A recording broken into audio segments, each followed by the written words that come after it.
Hello.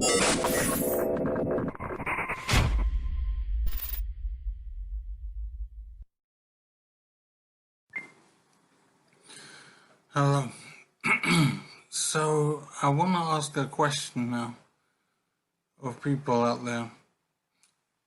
I've spent a great deal of my life, I suppose,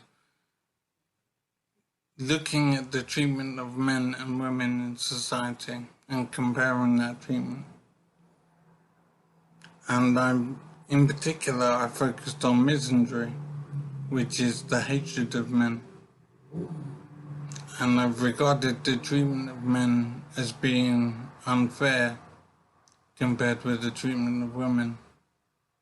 And I've addressed this issue in a documentary which I called ManWomanMyth and put it on YouTube.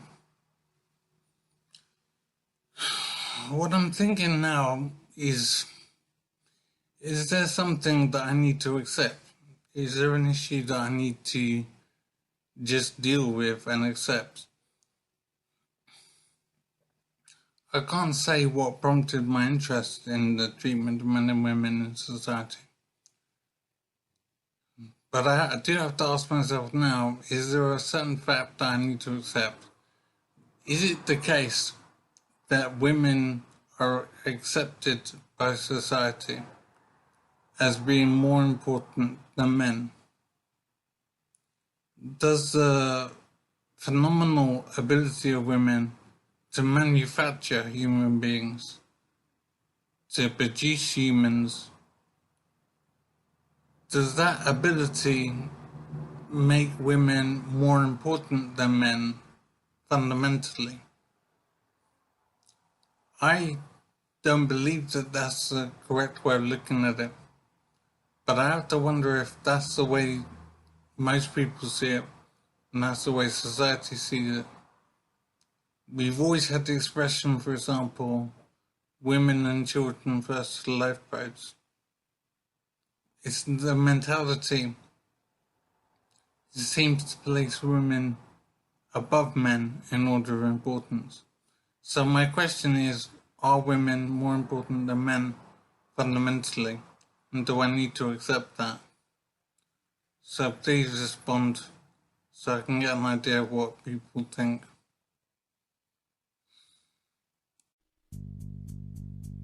Is there something men need to accept? That's an interesting question, and one which I believe holds the key to freedom for many men. Both nature and nurture tell us from birth that men are disposable, and women are to be provided for and protected. This is nothing new to men who understand how misandry and gynocentrism work. However, the question remains, is there something we as men need to accept? I believe the answer is yes. Accepting that we as men are deemed to be of less value in the eyes of both men and women is a bitter pill to swallow. One could be forgiven for feeling a sense of low self-worth after this realization, but it needn't be this way. I've always said that we are free to change our attitude to any given situation. It's the last remaining freedom we have in the face of adversity. Being of less value in the eyes of others matters not. The real issue men face is when they agree to serve others, when we allow ourselves to be trodden on and disposed of. That's a choice. It makes us partly to blame for the potential outcomes. We can blame others, or tell ourselves that the world should be different and people need to change. But at the end of the day, knowing what we know, we have no excuse for allowing other people to use or abuse us. Accepting our disposability as men is empowering. It gives us the option to walk away. When we walk away, we're soon forgotten, but there's still plenty of other men willing to take our place on the plantation. We need to turn this around. It's a blessing in disguise. It's good to be forgotten. We get to focus on ourselves with fewer distractions. We get to take time to find out what we really like to do and who we are as individuals. We have more time and energy to invest in our passions in life. Are women more important than men? Sure they are, if that's what people want to believe. But when you reduce your thinking down to the one person who matters the most, it becomes unimportant, because you come before anyone else. There's no shame in loving yourself, valuing yourself, and making sure that first and foremost, you as a man come first. You may not be as important in the eyes of others, but that becomes irrelevant when what they think is of little or no consequence to you in everyday life. That said, I believe we do have a duty to wake other men up if they're willing to listen. ManWomanMyth made the most comprehensive and well-researched documentary series on the subjects of misandry and gynocentrism the manosphere has ever seen. No content creator has ever come close since, because the bar was set so high. It's important for men to understand that because women are valued more highly than men in the eyes of society, we will always get a raw deal. If we're not serving the needs of others, we have no value in their eyes. We can take that as a blow to our self-esteem, or we can see it as a good reason to leave the plantation for good. I'm linking the entire ManWomanMyth playlist from his channel below. The information was groundbreaking on its first release, and it still holds true to this day. Nothing is changing, men. The conversations regarding men's issues haven't changed in the last 20 years or more, because nobody cares about men. The left is winning on all fronts, and conversations about men's issues are shut down at every opportunity.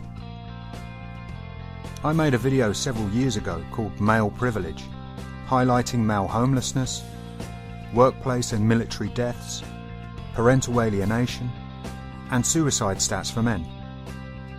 In that video was a clip of a film called The Bridge, showing men jumping from the Golden Gate Bridge. YouTube took that video down, despite the Bridge documentary still being up on YouTube. Their reason? Because it depicted self-harm. Yet when you search self-harm on YouTube, there are pages upon pages of women and girls cutting themselves and claiming to have PTSD, with little or no mention of male self-injury or genuine PTSD. Nobody cares about men killing themselves or the reasons why they do it. Nobody really cares. Only a few of us. Men like us. If you're waiting for things to change, you'll have an eternal wait. Because we have to accept the fact that men are disposable, if we allow ourselves to be. And our only choice of freedom is to walk away. I'll leave you with one of ManWomanMyth's videos. His new channel is linked below.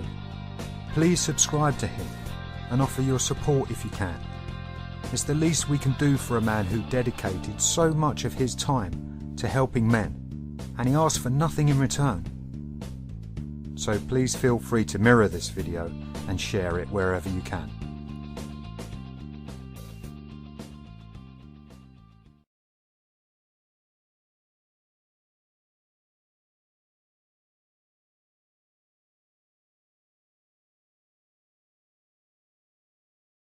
Well, what is happening at the moment is that men are beginning to empower themselves by communicating with each other and discussing issues that concern them as men, as opposed to issues that concern them in other spheres of their lives.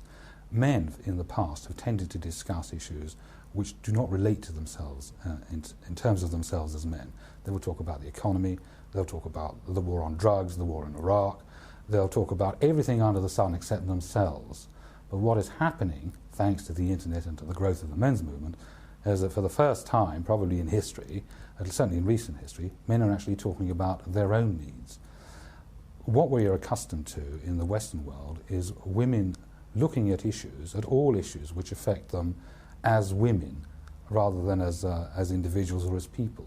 Men have failed to do this. And so, for example, if you look at the newspapers, if you look at the way matters are discussed, you will very often find women journalists, women authors, writing about subjects, about issues that concern them as women. You never see men writing about those issues in the same way. But that's now beginning to change.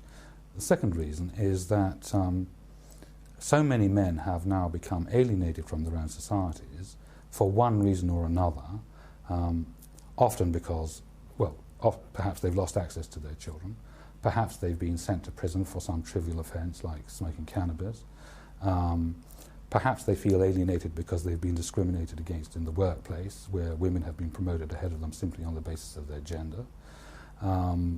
They've been demonised for 30 years. And it's still the case that, for example, when men are hurt in any way, their suffering isn't taken seriously. And so we will still laugh at Bobbit jokes, which I think shows us just how hated at a very deep level are men.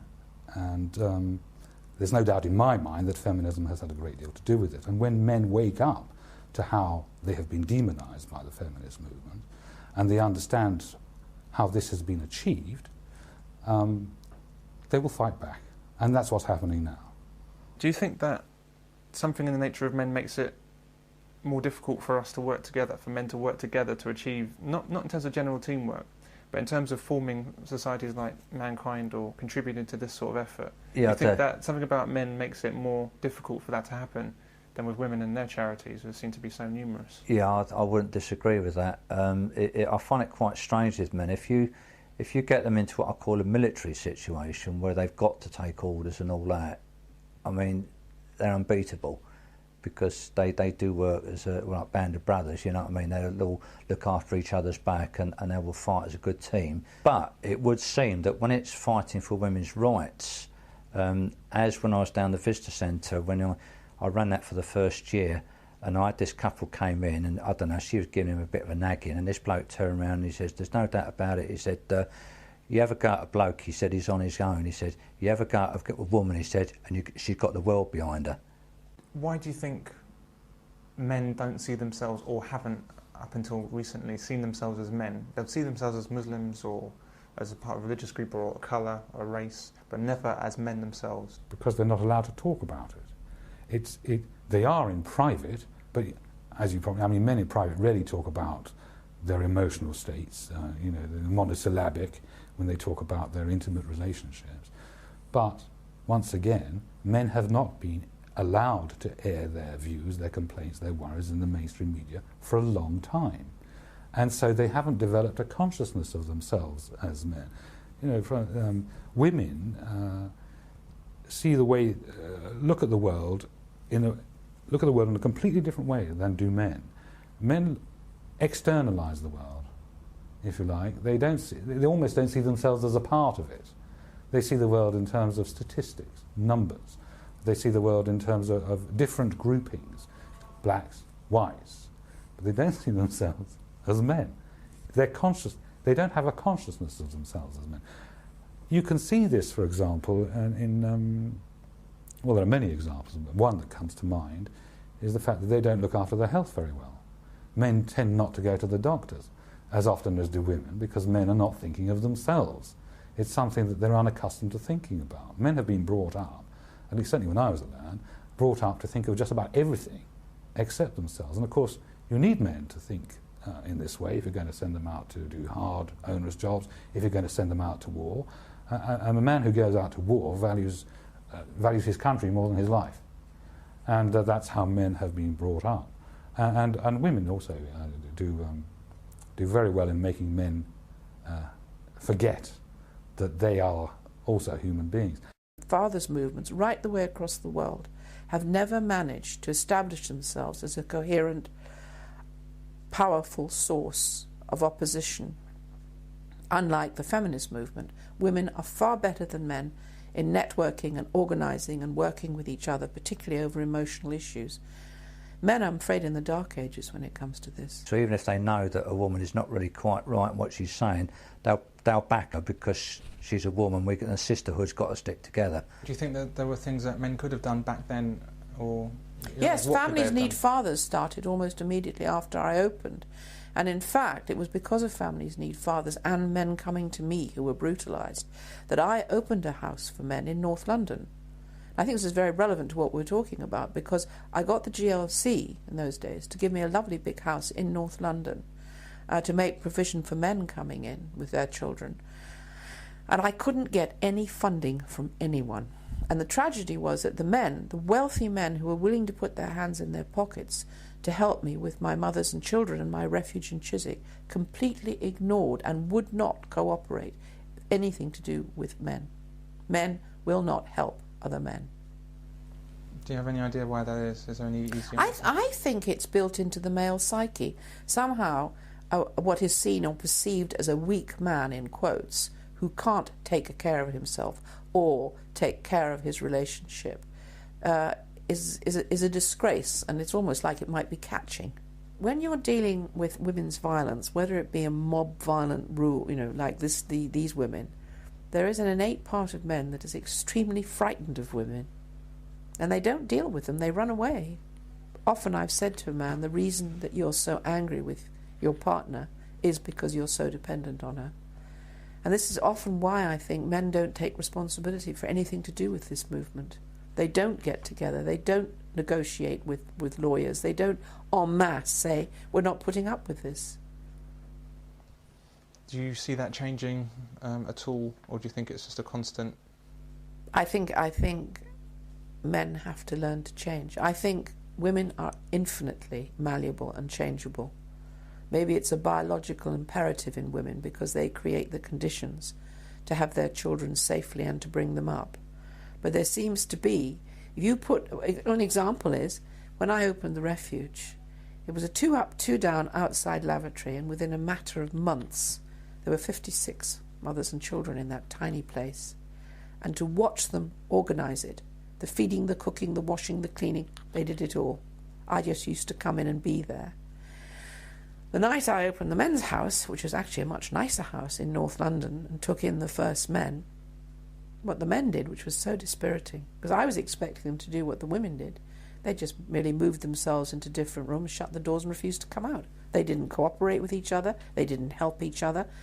The only thing they were willing to do was to pick up the phone if it rang so they could give advice. When it comes to men's groups, unless we was able to form them into a new model army, I think it's very difficult because a lot of them seem to want to do their own thing and work as individuals rather than work as a team. And until men start to work as a team, we're not going to get anywhere. We've got to work as teams.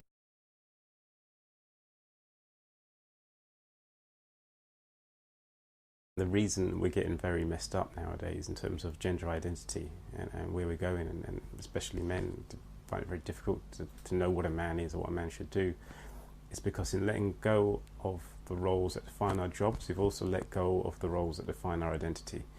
And if you don't have anything to define your identity, you're going to be lost. That's the basic truth of the matter. So what do you attach your identity to? Usually it's your job. And it kind of goes around, it's a feedback loop. It's your job that defines your identity, which defines what job you get. But that's all up in the air now. We can do whatever job we want. If you want to be a nurse, you can be a nurse. So where do you attach your identity to? Where do you get your identity from? Where does a man get his identity from? My thinking here is that we have to reinvent roles for ourselves. We can't do without roles, because that's what shapes us. We need to know who we are and what we are. So we need to redefine what it means to be a man as distinct from what it means to be a woman. I don't like the term new man, because new man just seems to be defined by what women want in men. And what women say they want in men is very different from what they find attractive in men. So you can't cater your identity to what the opposite gender wants. That's absurd. You've got to find what makes you happy, what gives you strength, completely independent from the opposite sex. in the same way that women have defined what they want and who they are completely distinct from what men have wanted them to be. And we need to now redefine roles that define what it means to be a man. And that's what we're working on. That's what we're working on here. That's an ongoing struggle for me. Men on the whole feel unhappy unless they have a female partner. I don't believe the same is true with women. Women, yes, like to have a male partner, but by and large they get on very well together. They tend to, their friendships, it seems to be the case that female friendships cater for their emotional needs. Male friendships tend not to touch the emotional needs. Men tend to be involved in, when they're talking, when they're interacting, with something that is outside of themselves, like a game of football, darts, whatever. It isn't the same with women. Women are not as dependent on men emotionally as vice versa, is my belief. Men are very fearful of women even in relationships. Men are far more dependent on women, believe it or not, than women are on men. Possibly because a small boy is at his mother's mercy for very many years of his life. Who do you think is emotionally stronger? Women are definitely emotionally stronger. There's even been studies, digital psychology, showing that after a breakup, well, they study divorces, but say a breakup, that women get over it on average in a matter of months, about 3 months. Men take about 3 years. 2 to 3 hours. No, I think, it looks like that. Again, I'm coming from experience, months. and it would seem as though women would get over it. They get over it a lot faster than men do. Which is a total lie, the whole lie to the idea that, men are kind of completely insensitive and we don't care. Stone cold, Steve Austin type. We're not, actually, we have feelings, do you know what I mean? In fact, it's the opposite. Women are the stone cold ones. So why is it we think that women are so sensitive and vulnerable emotionally? And it's actually because men they're mothers. probably. They're our mothers. We're not talking about women, we're talking about our mothers. That's what we do when we talk kind of all this stuff about kind of the sensitivity of women and the goodness and the innocence. We're talking about our mums. We're plainly not talking about our girlfriends. What do you mean by we're talking about our mums? What's your We're point? talking about our experience of women from the experience of our mothers. So we're not looking in at terms it of caring, in reality, terms of we're looking at it from the point of view of a little child being cared for by this perfect mother, and that's our idea of women. That's when we talk about women. That's what we talk about. Well, I don't. But then you go beyond that, and you go beyond that. And you start talking about the women in terms of the women that we've known, and they turn out to be stone cold, over in and out. Jesus. So how come your mother's the complete opposite to that then? I don't know, because you are a son. So basically, you feel you owe them your life, and so that's it. You pretty much. There's nothing they can do wrong. Well, Hey, well, they're the ones caring for you, and you're only a child at that point. I think my mother's the only woman that hasn't hurt me, actually. Well, she physically beat me, but, that's... Yeah, well, same here. Yeah, but that's okay. That's cultural.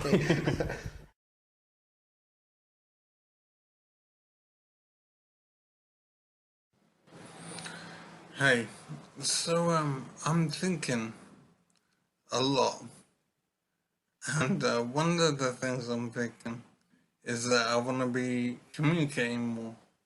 I want to be talking more to people.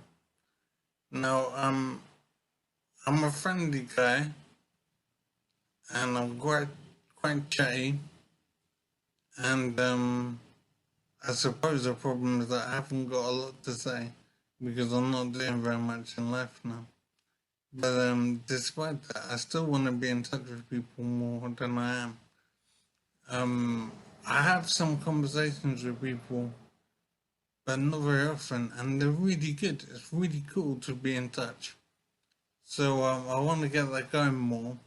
So this is to ask people to contact me, if you can. I can do it verbally or in text.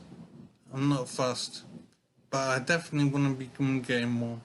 So try and make that happen, and I can talk about anything you like. Physics, chemistry, the universe, archaeology. The list of subjects is limitless that I want to talk about. So hit me back when you can. Thank you.